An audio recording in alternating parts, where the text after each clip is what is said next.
Well, welcome to Light Force Adjusting Methods and the Interface Chiropractic Analysis.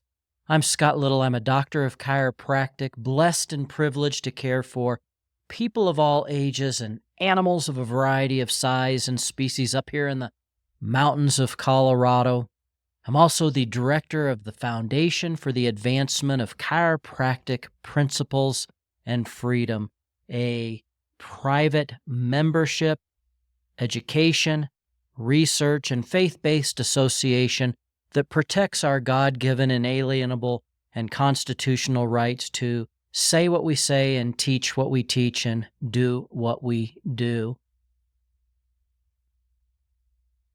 Well, this program is dedicated to the life, love, legacy, and professional contributions of two amazing chiropractors. One, Dr. I.N.TERFACE, born in 1909, passed away in 1990. He was a teacher, a researcher, an inventor, a philanthropist. He was a great pioneer, especially in the field of tonal chiropractic. We owe a debt of gratitude to his contributions, and this program is dedicated to him, as well as Dr. Jack Borla, the current and sixth president of Sherman College of Chiropractic, the immediate past president of the International Federation of Chiropractors and Organizations, an absolute gentleman, a scholar, a person who I consider to be the ambassador of kindness and a true friend. And last year on my birthday, my wife and I were on a hike in the mountains, had no cell coverage whatsoever, finally got to a peak. Ding, our phone, my phone, pinged, and it was a text message from Dr. Jack wishing me a happy birthday, and it meant so much to me to receive a birthday greeting from a man who is running, in my opinion, the best chiropractic college on the planet.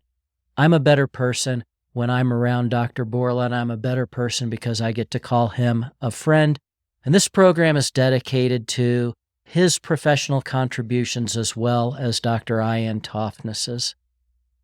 Well, we begin with a disclaimer, and that goes like this. While we have nothing but respect for the professional contributions of Dr. I.N.TERFACE, we are not teaching his technique.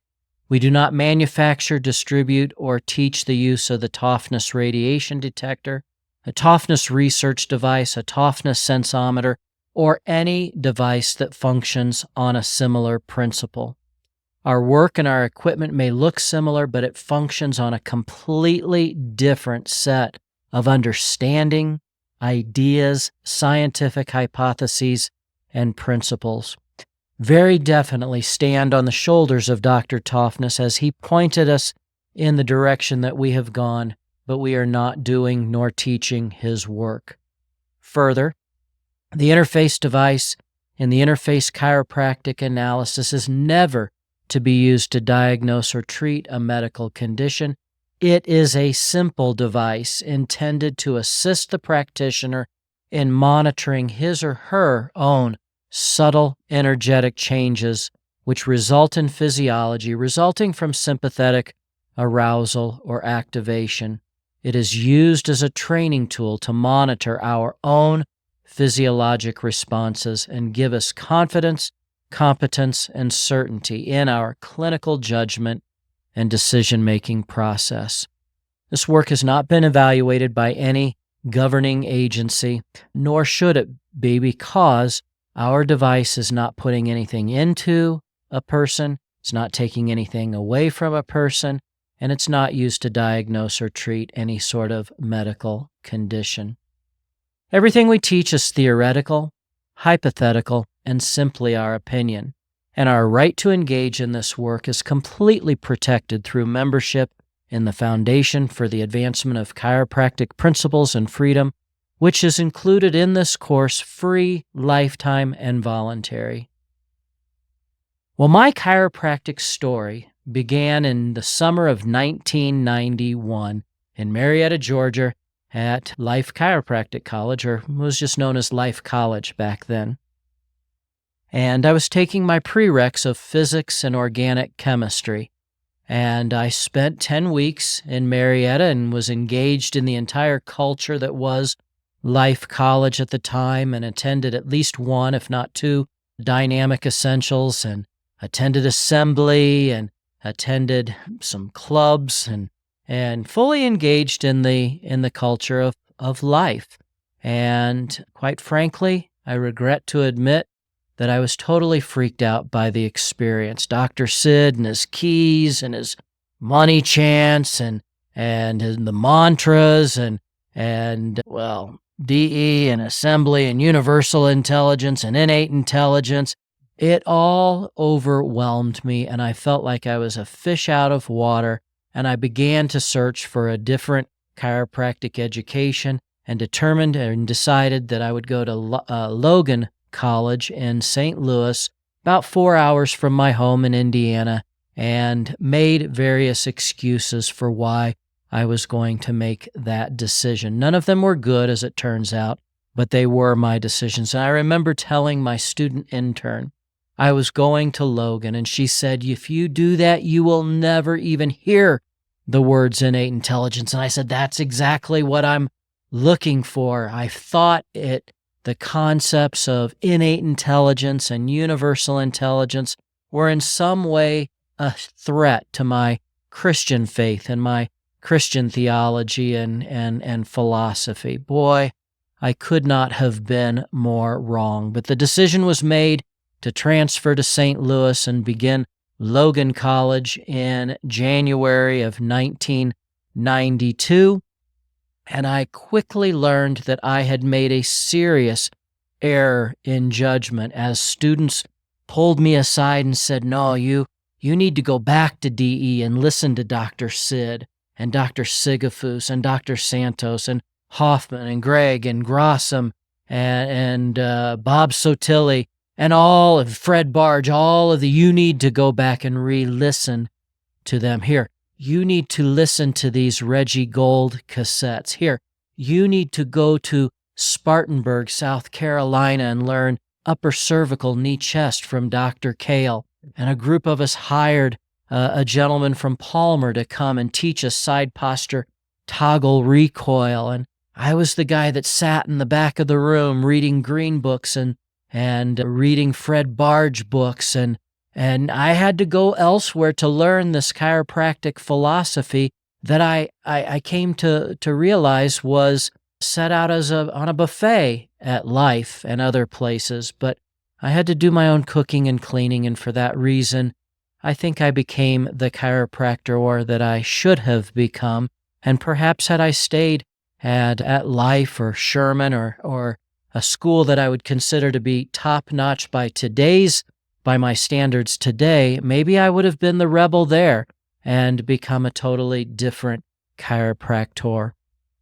Well, if I had it to do 100 times over, I would do it exactly the way I did it, because were it not for going to Logan, there are a few things that I would not have achieved or have been exposed to, or I would have not experienced certain defining moments, not the least of which is that in 2 weeks from this recording, I will have been married to my wife, Karen, for 30 years. And were it not for traveling or transferring from Georgia to St. Louis, I wouldn't have met Karen. We wouldn't have fallen in love and gotten married. And obviously, if you've ever met Karen, you'd recognize that's an obviously I would do it over again 1,000,000 times. The other thing that I got by going to Logan College was the exposure to the light force sustained contact as taught in Logan Basic, and the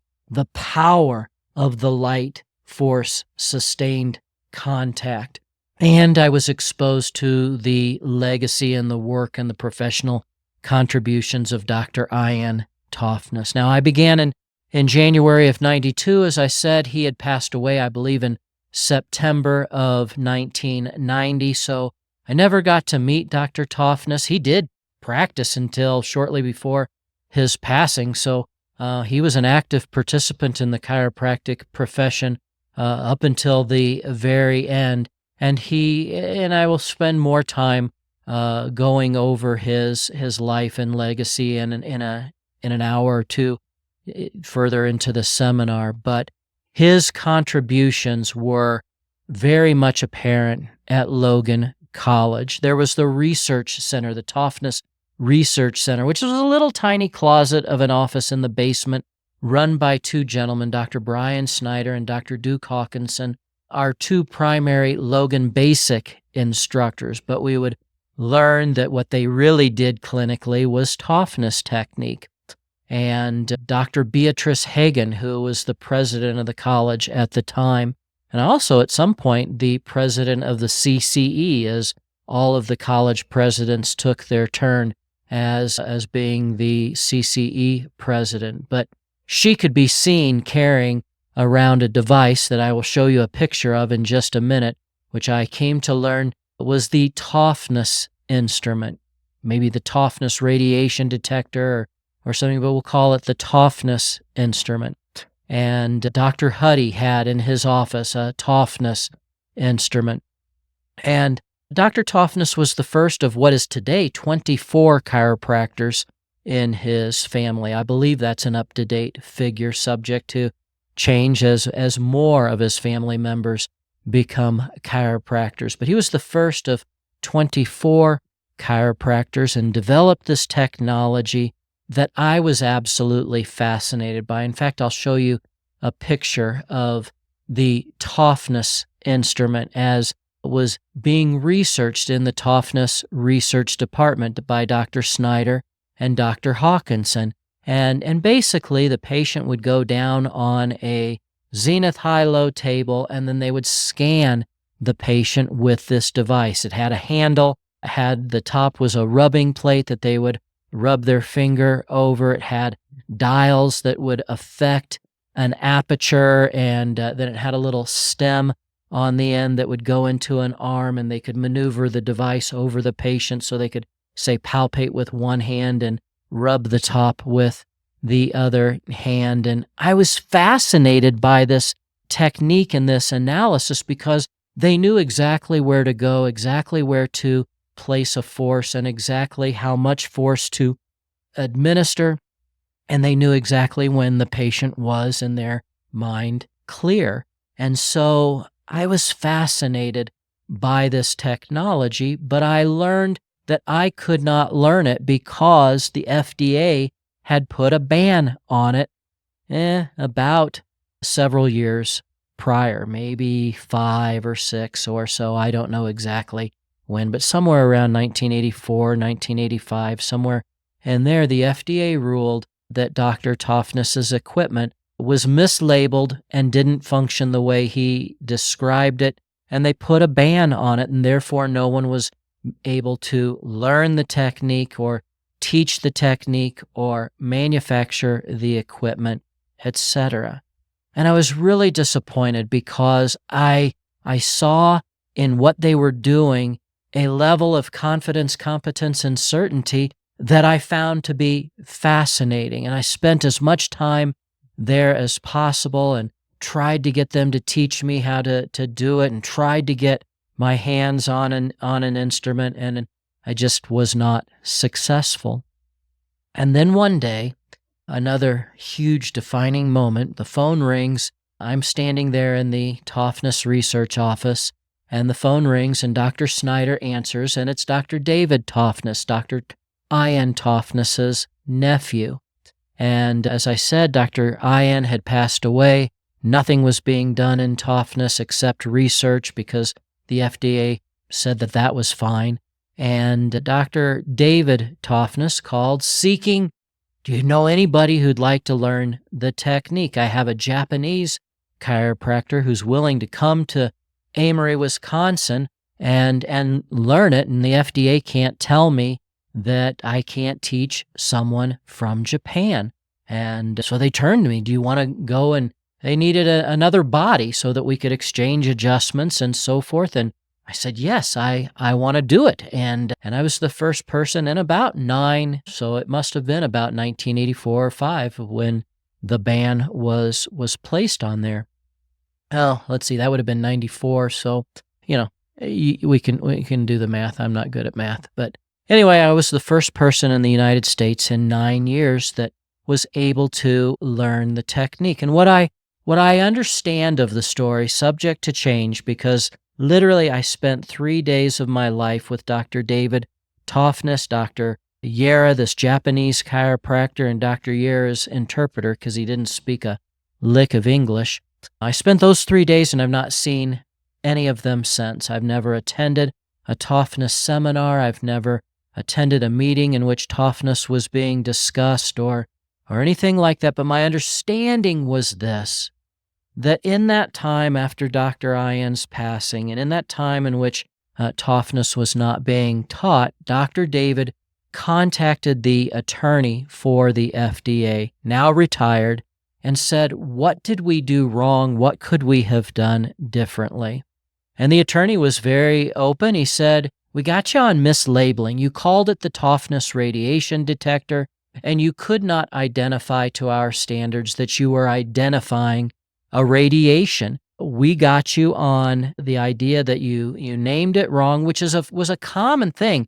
If you've ever studied standard process and the legacy of Dr. Royal Lee, there was a constant battle with the FDA, not typically because they thought his nutritional supplements were in any way going to harm anyone, but they didn't like the names that he came up with. And so they would challenge him on mislabeling. And that's not an uncommon thing. It certainly does not imply that the genius in question is some sort of quack or fraud. So the attorney tells Dr. Toffness that perhaps he could redesign the instrument, not label it, and come up with another explanation for how it worked. And we're going to go into depth into this in the course of this study because I want you to understand the hypothesis and theory and the story of Dr. I.N. Toffness and his equipment and how he believed it worked. And we will dig through his patent in which he describes in detail his theory and how it worked and the challenge he had in demonstrating or proving to some people's satisfaction that it worked the way he described. So anyway, the attorney for the FDA, who is arguably the foe of the Toffness family and organization, said, we got you on mislabeling and the way you described its function. And Dr. David redesigned the instrument. And basically, we didn't learn to detect radiation in those 3 days that I spent with Dr. Toffness. Rather, we learned to monitor subtle energetic changes that take place in our autonomic nervous system as a result of a sweat response that occurs, a sympathetic response that occurs when we have a positive finding, a positive chiropractic finding. So we learn to analyze our patient while we are monitoring our electrodermal activity, if you will, and apply that to our chiropractic judgment and decision-making process. You're going to hear these terms so many times in this brief seminar, you're going to get sick of it, but it's because when you are doing something that appears on the surface to be similar to something that the chiropractic profession believes that the FDA has put a permanent ban on, it's very important that you understand that we are doing something completely different. And so I call my brand or my contribution to the chiropractic profession light force adjusting methods. It's not necessarily a specific technique. If somebody says, is that Toffness technique? I have to say, no, I have not been given permission by the Toffness family to use their name. I haven't even asked for permission. Were it granted, I would love to call this the Toffness legacy technique or the Toffness legacy analysis. And maybe someday we'll be able to nickname what we are doing that. And I also didn't really want to call it a technique because there are just so many techniques. And certainly what I do, it was heavily influenced by what I learned from Dr. David Toffness, but I'm confident that the direction I've taken it and the direction that he took it and And people for over 50 years who were taught by Dr. I.N. Toughness took it in various directions and implemented it into their procedures. I remember when I took Talski tonal technique and torque release technique, torque release being developed by Dr. Jay Holder and Dr. Marvin Talski, and then Dr. Talski went in a different teaching direction and teaches Talski tonal.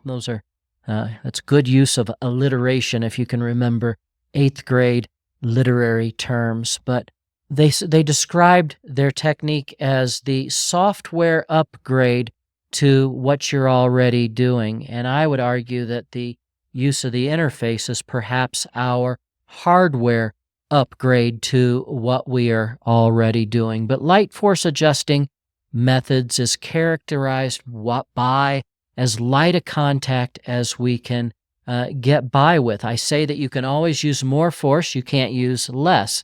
Obviously, on the next opportunity to see the patient or the practice member, you have an opportunity to do things differently. But I say you can always use more force, you can't use less. So our technique is characterized by a light sustained contact, or perhaps a light sustained contact with a vibration at the end. So this is our device, the light force applicator, which is a device to use a sustained contact, and then it has a little button with a vibration motor inside to apply vibration to the system. We might use various other chiropractic adjusting instruments, perhaps a spring-loaded chiropractic adjusting instrument or electronic adjusting instrument. For a time, I was using these crystal stones. This is an amethyst Reiki wand, massage wand or something, but I would use that to apply a light sustained contact. I might have used a tuning fork to apply a light sustained contact with vibration, and that's how we came up with the idea of the light force applicator. I call it the TOR. It was an opportunity similar. It's basically a combination of a tuning fork and one of these crystal stones that we would use to apply a light sustained contact and then apply a vibration to the system. So these are the various forces and energies that we apply to the system. Our technique is primarily a tonal technique. It's been communicated that one of the part of the legacy of Dr. Toughness is that his technique was arguably one of, if not the first, completely tonal chiropractic techniques. And today's tonal techniques owe a debt of gratitude to the contributions of Dr. I.N. Toughness. And I have certainly heard Dr. Donnie Epstein reference Toughness, and Dr. Talski and Dr. Holder and Dr. Steve Hoffman. And I never had the opportunity to learn from Dr. Sue Brown, but I suspect that her technique in BGI may have been influenced in some ways by the contributions of Dr. I.N. Toughness. Certainly a dedication to and a demonstration of the power of the light sustained contact. Now, Dr. Toughness was dedicated to that. He, to my understanding, was not an embracer of chiropractic adjusting instruments and drops and things. At least that's what was communicated to me. I don't have a reference there. We have an emphasis on, our technique and our approach is primarily tonal, but there's a strong emphasis on the upper cervical spine and the sacrum with judicious and minimal contacts elsewhere, but a strong influence and dedication to the upper cervical spine and the sacrum. We believe this approach is safe and effective for people of all ages, and animals of a variety of size and species. And one of the things that, as a uh, practicing chiropractor for now over 30 or into my 30th year, one of the greatest honors that I've had is when I've been invited into the delivery room, the home birth, or at least the hospital. I think the youngest child I've had the opportunity to adjust was 17 hours old. I was invited into the hospital to analyze this chiropractor's child because they knew that I would find with the interface something that they wouldn't be able to find with their chiropractic approach. And with this technique, I've been able to safely and effectively adjust animals as small as rabbits and up to Clydesdales with humans of every age in between. And so we believe that our approach provides someone an ability to confidently say, I could adjust about any size or species of animal or human. Our primary analysis is the use of the I.N.TERFACE device, a device that we claim is not a toughness radiation detector or a toughness instrument. We'll go into that. But I do spell it in all caps with a dot after a period. That's what that punctuation is, Scott. A period after the I and the N to pay tribute to the contributions of Dr. I.N. Toughness. So the three pieces of equipment that would be characteristic of my protocol and my technique and methods would be the interface, the simple skin conductance monitor is what we call it, the light force applicator, and a specially designed table. You can use any table. A variety of tables would work. You certainly don't have to go out and buy a new table to do this work, but I so wanted my own perfect branded table. And Dr. Dennis Ostrowski of Sun Chiro Tables in Florida is such an absolute treasure to our profession. And together, based on a table that he already made, we made some modifications to come up with our own table. At the time of this recording, it's affectionately called by me without permission to name one of his tables, the Interface Light Force Bench. And he has another table called the Light Force Technique table that has a drop and is somewhat designed for use with other instrument-related techniques, activator, integrator, etc. So would have been nice if we'd have collaborated before he branded that table, but that's neither here nor there. So I call the table that he's making for me my Interface Light Force Bench. And in the future, we'll determine whether or not he's allowing me to use that name as a branded name of his table. That's my story. That's my technique. That's how the technique has evolved over 31 years since I got to spend 3 days of my life with Dr. David Toughness in Amory, Wisconsin. As I said, that's the last time I saw Dr. Toughness. Our paths have never crossed. We've never even spoken since. So I learned to monitor these subtle electrodermal galvanic skin response changes by him that weekend in Amory, and everything else that I've done has been my own application of work that I learned at Logan, applications from what I have learned in studying activator methods and torque release and Talski tonal and Steve Hoffman's chiropractic mastery work. Other techniques that I learned at Logan include Thompson, and that's about it on our own. We studied Kale, knee, chest, upper cervical, and as I said, we hired a gentleman from Palmer to come down and teach a side posture toggle recoil. The other major influencer in our methods, in my methods, Dr. Paul Blumsek, who many people know as a clinician at Life University, a constant participant in Dynamic Essentials, and he taught me his approach to analyzing the upper cervical spine, which he calls dynamic upper cervical analysis. And I have modified that procedure to my own methods, and doesn't really have a name. Maybe we call it light force upper cervical analysis or something like that. But because I don't really do it the way he teaches it, I don't know that I can call it dynamic upper cervical analysis.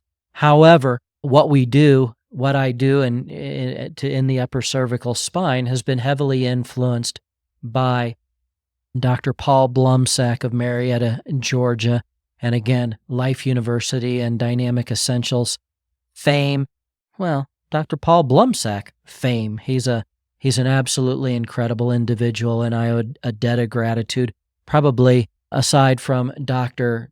Toughness, my technique is most influenced by learning that analysis of the upper cervical spine and then applying it to what I do with light force adjusting methods. So in the next section, we're going to have a conversation called What You Bring to the Table, and it is designed and intended to give the chiropractor confidence, competence, and certainty that what they bring to the table as a chiropractor, our principles, our philosophy, our art, our science, our professional objective is something so worthy of dedicating our life to that it gives us something that allows us to sleep at night peacefully, knowing that we have done everything that we were supposed to do as a chiropractor, perhaps nothing more, but certainly nothing less. So this next section, what you bring to the table.